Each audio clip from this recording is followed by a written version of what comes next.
কলেজে গিয়ে আমি এরকম শুনবো আমি ভাবতে পারিনি। জানতে হলে একটু অপেক্ষা করো।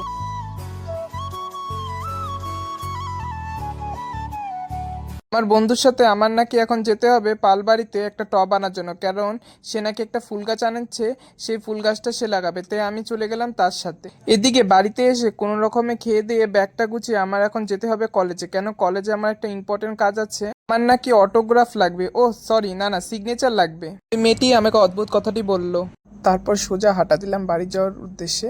মিডিলে আমার দিদির সাথেও দেখা হয়েছিল, কিন্তু সেখানে ভিডিও করা হয়নি, কারণ আমার দিদি উইদাউট মেকআপে বাইরে বেরিয়েছিল, তার জন্য আমার ক্যামেরার সামনে আসবে না।